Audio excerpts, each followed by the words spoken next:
Greetings and welcome to Union Street Hoops, a podcast dedicated to Valparaiso basketball and the Missouri Valley Conference. I am your host, Paul Oren, and you can tune in to me on Twitter at NWI Oren, and you can tune in to Union Street Hoops all over the internet. Greetings, everyone. It's November 27th, and I'm going to share with you today an interview that I did with Mark LaBarbera, Valparaiso University Director of Athletics, that I did 2 days ago, the day before Thanksgiving. And obviously then we had Thanksgiving, and now here we are. The Crusaders are going to tip off their season later on this evening against Vanderbilt. The team has traveled to Nashville. They took 2 buses to get there. They are there. They're going to play the game, and we look forward to that. I am about to hit the road myself to go down to Indianapolis for the state football championship game. Hobart playing at in midday, playing Roncalli, and that should be an exciting game as well. So, for some post-Thanksgiving Black Friday driving around, however you're doing it, please sit back and take a listen to a half hour with Valparaiso University Director of Athletics, Mark LaBarbera. Thank you for joining. It is the day before Thanksgiving. We're about to have the first, I guess maybe the third sporting event of the year after I think one or two golf tournaments. And actually, we've had 5 sporting events so far. 2 men's golf events, 2 women's golf events, and a bowling tournament. What was it like, first of all, to get those events off the ground? I mean, Garrett Willis had this great tournament that he did. The bowling team did excellent in what they did. Did it just make you savor the opportunities that those athletes were able to have all the more given everything that you've been through since March? Yeah, one of our priorities since we started the year was to explore all the options we had for providing competitive opportunities to our student athletes. And the fact that we're able to find even a couple over the fall there was some satisfaction in that. So to let those young people go out and compete a little bit that was nice, and it just got us that much more excited for the opportunity to get going here now on Friday, and then hopefully have a lot more athletic events once again if the virus allows us. But we are excited to get going. We're pleased to have a couple under our belt, and we really now look forward to getting kind of the meat of the season, the competition season going. This feels like such a strange time. College basketball started a couple hours ago. Valpo is set to play the men on Friday, the women on Sunday. Football, which we'll get to in a little bit, was just announced that they were probably going to have a spring season. So it feels like a corner has been turned, but at the same time, the numbers are going up, and it feels, as you have said before, we're only going to be able to do what the virus lets us do. I guess from your position and where you sit right now, just is it a minute by minute, day by day thing that you're going through to make sure that games are able to happen and how they're able to happen? I wouldn't say it's a minute by minute thing, but it's definitely a day by day process. So we've been doing a lot of planning, obviously, since the early summer, as we kind of try to look ahead, and you look ahead and then you think you know what's going to happen, and then things change.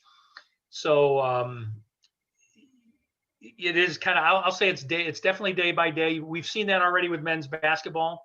We've already had our first game. We announced our schedule, and then the very next day we had to cancel our first game out of that schedule. So, it's day by day. I would say this, it has gotten better though, because we understand more about how to proceed ahead with the virus. So there was, in the spring, we really had no options. We just had to cancel everything. It was difficult to see how you could go and try to put events together, and how you could you could protect the health of the coaches and the kids. And now we have a better understanding of that. And so now it's given us more opportunity to move ahead. But even then, as once again, as we've seen, it's still day to day, and it's still difficult. And I anticipate that the season that we're looking at now for basketball probably is likely not going to be the season we play, but we will definitely play a season. Yesterday, I had the chance to talk to Matt Loddick and several of the players, and they alluded to or flat out said that they had been quarantined for 2 to 3.5 weeks. I know that some schools are being very loud about their quarantines. Others are just kind of like, they're not really talking about it. I know that you had some. I guess, can you talk about the process you had to go through Sure. this fall with all of your sports teams? When did you decide to quarantine a team or a player or an entire program or an entire department? Yeah, sure. So, as a private school, we don't quite have the same information requirements Yep. that the state schools have. So, we do tend to be a little more quiet and a little bit more private about what we're doing. But I would tell you that we have had a number of student athletes quarantined. Well, we've had student athletes isolated and we've had them quarantined. And as anybody that's now been managing COVID knows, that there's a difference between the two. So you isolate those that actually have positive tests, and then you quarantine those that come up in contact tracing. So we did start the beginning of the school year. We did test everyone. So all of the student athletes and all of the coaches were tested before they were allowed to do any athletic activity. So we started from that base of what we knew. We did have a couple positives in August that did require us to quarantine some of our student athletes. We only had one team at that point that needed to quarantine everyone, so they had to start a little later. That was volleyball. We were pretty good for most of the school year, and then we kind of got to the end of October. I kind of attribute it to the really nice weather, all those 70 days, which made it easier for people to socialize. The student athletes had been really good, and they continue to be really good with our protocols, wearing masks in the building. They have all the students at Valpo have to do a daily check-in. Our student athletes have to do a second check-in when they come to the athletic facilities. They do a second screening. They get a temperature check. They have to get a health badge for the day that enables them to practice. They've all been good about that. The coaches with social distancing. And even then with that, at the end of October, going into the beginning of November, we did have a number of positives come up that did require a significant number of quarantines out of the positives. We only had a handful of positives, but we did end up with a fair number of young people in quarantine. We did actually pause all of our athletic activity at the beginning of November for a week. So everything in the department was on pause. And then we came out of that. We were able to let some of the teams continue to go back. So it's really kind of managed. Basketball is getting managed differently than everyone else because of the importance of the basketball season. So for basketball, you've seen the announcement for the Missouri Valley. We did purchase a technology, Connexon, which allows us to track the exposure during athletic activity. When the teams are together, it's really a pretty slick technology. It was used inside the NBA bubble. The SEC has been using it for football. So that's allowed us to restructure practices, restructure the way we do team meetings, the way our teams interact with each other, and able to kind of keep the contact down to minimize the impact of a positive test if we were to have one. So there's been a lot going on. It's been interesting. And once again, that does change day by day, but we've had a lot of the same issues as other places. But I think we have a pretty good system now for managing it. And once again, really looking after the health of the coaches and the kids. When we talked to Matt yesterday during his media availability to a bunch of us, he'd mentioned that yesterday morning the basketball team had to do a PCR test, and they can't leave until they get those results in. And I think maybe that's dictated by the SEC.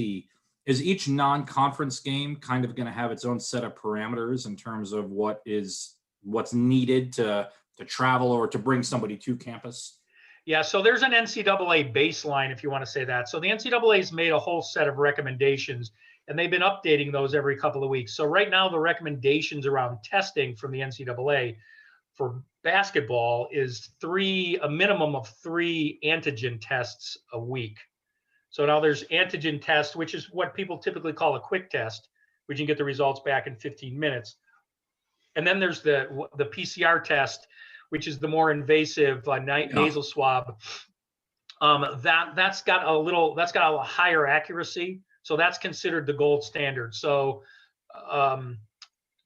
the Power 5 conferences have a little different. They each have their own testing requirements that are a step above the NCAA's minimum recommendation. So The SEC did require a PCR test within 72 hours of the game at Vanderbilt. So the team did get tested yesterday. The results have been back.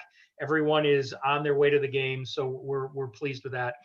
In the Big Ten, when we play Purdue, their testing requirements are a little bit different. So for that week, we will use the Big Ten testing requirements to make sure we can get that game in.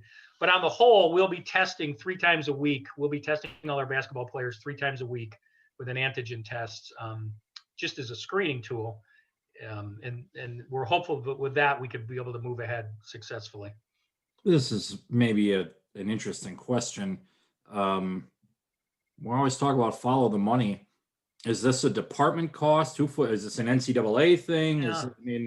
No, it's not an NCAA. No, it's a department cost. So one of the things we've put a lot of time and effort into is managing how we do that, obviously. Yeah. So a combination of insurance coverage and savings in other areas. So there are areas where we've saved some money, a lot having to do with travel and recruiting. So we've been able to rearrange our budget in such a way. So that even with all that, though, we're still going to have some financial issues, and we're going to be talking about that here after the first of the year. You've seen a lot of schools have kind of COVID-related fundraising initiatives, and so we're looking at those kind of things because even with all the strategies we put in place, there's still a cost to it that's going to end up we're going to have. But at the end of the day, the athletic activity is important. It's important to the students that come here. It's an important part of their Valpo experience. It's the reason they chose the school. So we're doing everything we can to get that in and do it in a safe way. Same thing with the basketballs. That's an important part of what makes us a national university. So we want to do everything we can to continue to do that and give the university a real base to kind of get its message out on a national level. So, but it's all being done thoughtfully and as prudently as possible within the resources that the university's got. So basketball is, obviously the start of the season was pushed back a couple of weeks, and there will be a lot of moving pieces with scheduling, but you're operating from a blueprint of the November to March, April model. With football, with volleyball, with soccer, with all of the fall sports, now it's kind of like how do you lay out a blueprint? I imagine it takes coordination from the Valley, from the NCAA. You throw in football, the Pioneer Football League. I guess I want to start with football. Exciting announcement. It looks like there's going to be some games. The football team, for those who have not been paying attention, did kind of a elongated spring practice in the fall, and they were able to have a lot of fun competition environments with each other. What can you say about what will happen in the spring? And I guess how excited are you for the chance to maybe provide some, as we now have come to call them, competitive opportunities for athletes? Yeah, we're very excited that football will have a season. We'll hopefully have a season. I always caution people that they'll have a season as long as the virus will permit. Once again, we feel like, given what we know, that we'll be able to get a football season in. So we are working with a base 6-game schedule for the PFL. We don't know exactly what that will look like yet. Obviously, it'll have 3 games at home, 3 on the road. That will, I'm sure, evolve over time. The PFL is an interesting league because it's so spread out nationally. The logistics of it are a little different than being in the Valley. There are some schools in some really interesting places when it comes to COVID. I mean, people might say that about us right now. Yeah. I mean, Northwest Indiana has not been doing well the last month. Similarly, when you look at Marist in New York, they have their own set of challenges, and Drake, Iowa as a state, has its own set of challenges. So we'll have to see where all that is as we get into the spring, but we are excited that we're going to be able to have that. We're looking forward to it. I'm confident that we will get the better part of that in. I'm hopeful we'll get all 6 in, but I'm confident we'll get the better part of it in. And we do have an AQ. The PFL doesn't have an AQ. There is a conference championship to compete for yet, and the opportunity to be in the NCAA postseason. So that's all going to be good. The football players have been great. They've been really understanding. They've been really pretty patient with everything. They did, as you mentioned, have a nice kind of modified spring season in the fall. They did get a lot in. They did have a scrimmage. I saw some really good things in the scrimmage. It was there to watch. Like any other spring, there's obviously things that need to be worked on. You mentioned volleyball and soccer. That will be interesting to start a soccer season in February in Northwest Indiana and Chicago and Des Moines and all the other places where the Valley is. That will be interesting.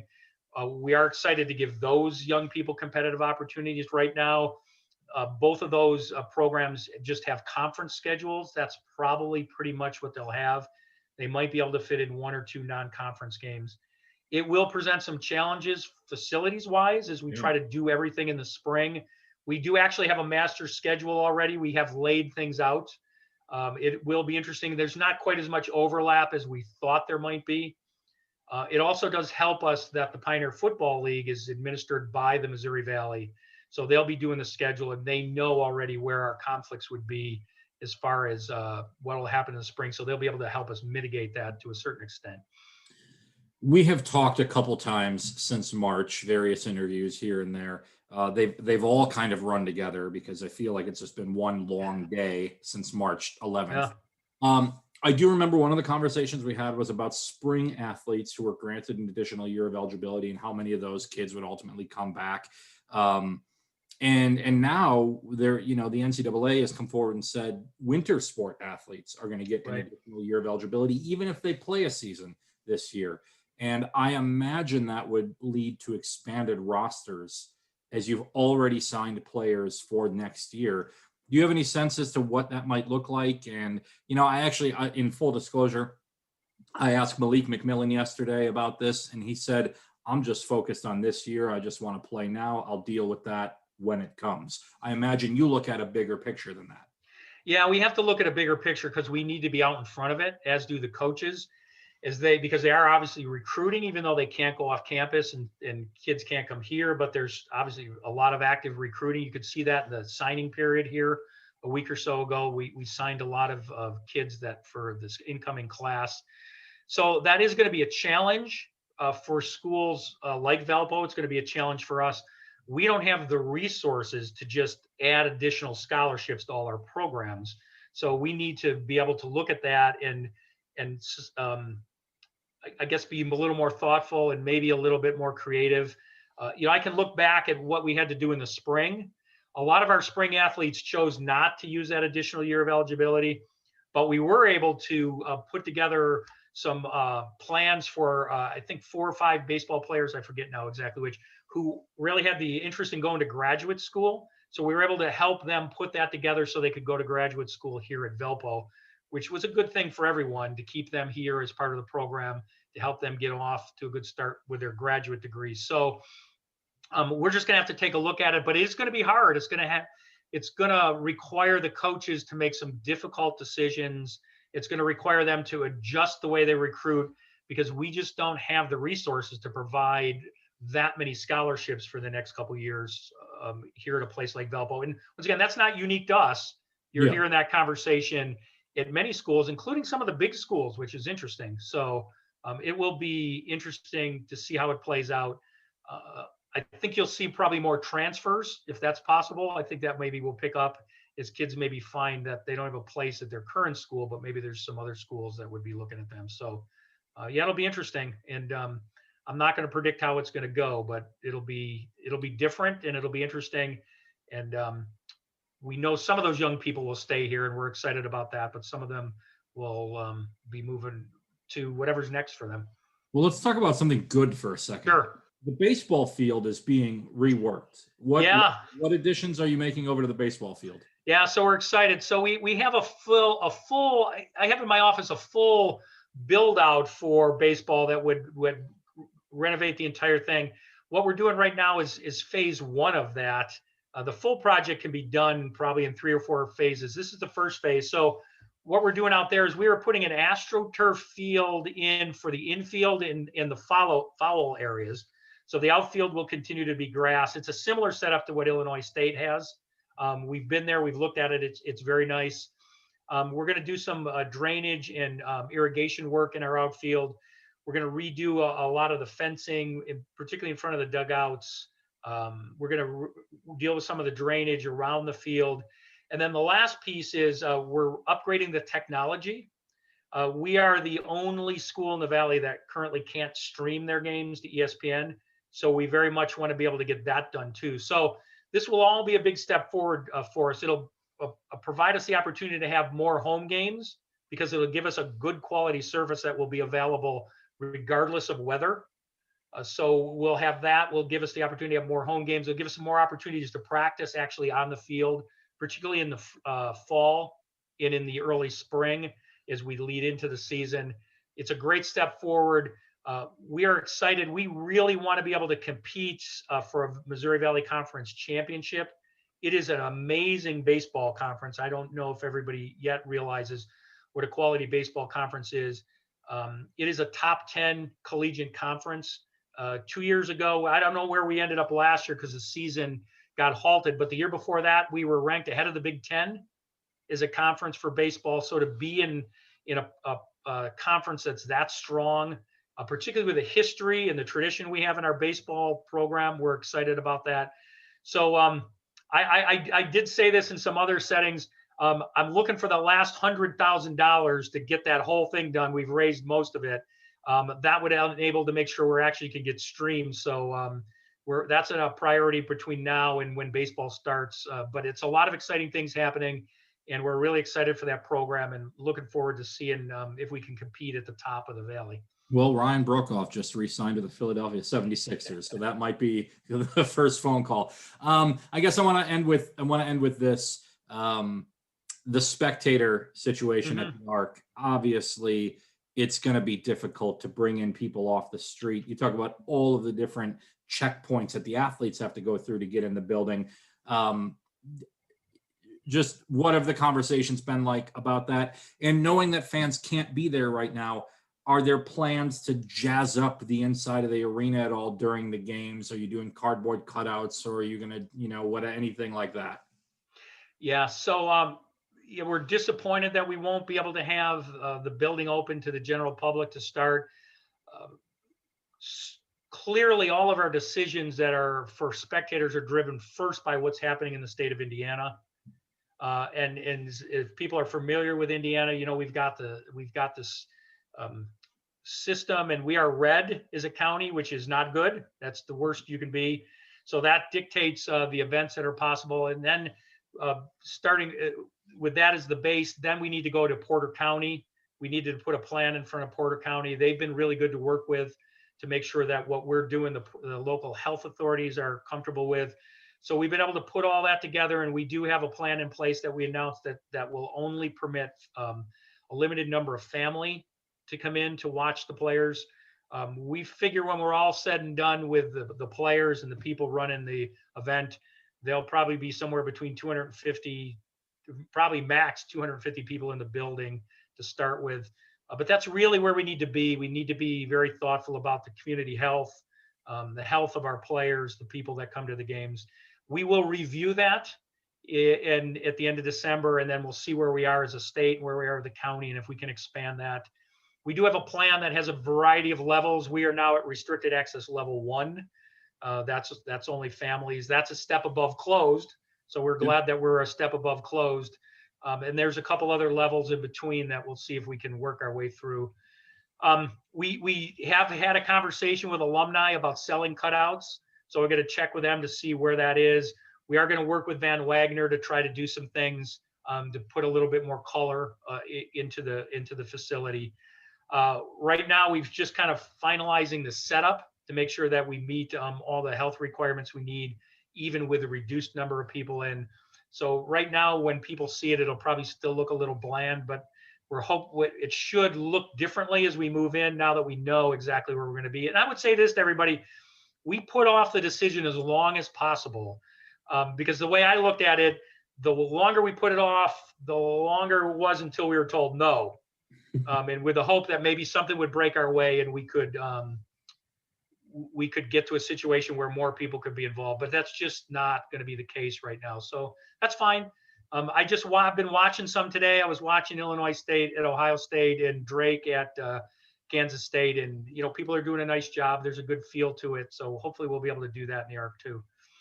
Final question, Mark, and again, thank you always for joining. Sure. The Missouri Valley Conference just said, look, we're going to change the conference schedule. How much was that a president's conversation, AD's conversation above, and kind of just your thoughts on what the conference basketball for the men and the women may look like? Is it going to be like an every other weekend? You have the men in one, you have the women in another, and go from there? Yeah, it's been an interesting process. We have had, I've been doing this, I tell people, for 30 years now, intercollegiate athletics. The amount of time we've spent as a conference meeting is unprecedented. And that's why you say it changes daily. So we're in a mode where I'll have a minimum of 2, maybe 3 MVC meetings a week, typically with the ADs and conference officials, but then other groups as we look through what we're trying to do. We really we held on as long as possible to the traditional schedule because it really does have an impact on competitive equity. We really are convinced that there are going to be some good teams in the Valley this year that do have the potential to be an at-large. I always tell people that, of course, I get to see our team practice. I believe very strongly that we are very underrated at where we were in the preseason poll.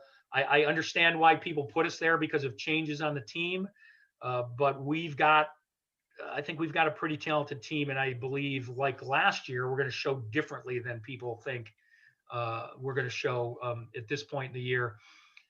So we wanted to keep that competitive equity as long as we could, but the farther we got into the fall and the closer we got to the season, the more apparent it became that it was going to be difficult to get in the games we really needed to get in with that schedule. So the more we talked it through as athletic directors, had conversations with the coaches, the more we talked it through, the more we looked at what was going on in our communities, the more apparent it became that if we were going to get as many conference games in as possible, and the goal is to get all 18 of them in, to really be prepared for the postseason, that we were going to have to do things differently. So we did go to what we're calling the block scheduling in the conference. So it will be much different than people are used to seeing. We will play 4 of the teams on the road and 4 teams at home. And our travel partner, which for us would be Loyola, we will play home and home.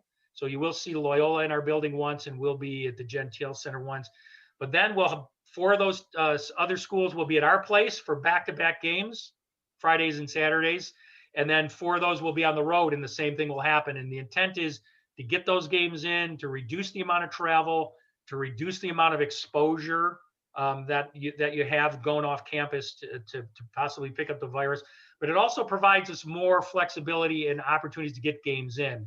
So it frees up some midweeks. There's also going to be some time at the end of the season that we've freed up to be able to get games in if we lose a weekend. I guess so. This begs two follow-up questions, and then we'll be done. Is it Friday, Saturday? Have they set in stone yet what days of the week those games will be? It's not set in stone, and there's going to be some conversations, I think, with television, and I don't want to get out in front of that. But keep in mind what we're going to have to manage is we're going to have men's and women's, and they're both going to have the block scheduling. Yeah. And then we're also, at the end of that, going to have volleyball, which is also going to have block scheduling. So all of that's got to be coordinated in such a way. So I think you're going to be looking at games probably between basketball, the 2 basketballs, and volleyball between Thursdays and Mondays, and how those get scheduled in over the course of the year, particularly as television has considerations. And that's obviously important to us as a league, that national exposure through ESPN and CBS. So, but you're going to see it. It's all going to happen on weekends, essentially. Yeah. Yes. And it's all going to happen back to back. So the men will play 2 consecutive nights. The women will play 2 consecutive nights. We'll see how it all fits together. I anticipate maybe in a week or so, the league will be able to have that put together. And this is probably a question for Doug or Mike at the league, but you get Loyola, presumably you'll split a home and home. Right. I look at the top 2 teams in the league that are picked to finish 1-2 in some order, Loyola and Northern Iowa. One of those teams is going to host the other team twice, and the other one's going to have to go on the road twice. And is it, I mean, are they picking names out of a hat, or do you have any idea how they're going about figuring out who's hosting who? I really don't know. Some of it I know is going to be driven by building availability. Yeah. So that's going to have to be, that will definitely be a factor. But how they're doing it, I don't know. And, I'll be honest with you, I don't want to know. I would say this, the Missouri Valley staff is as good as there is in intercollegiate athletics.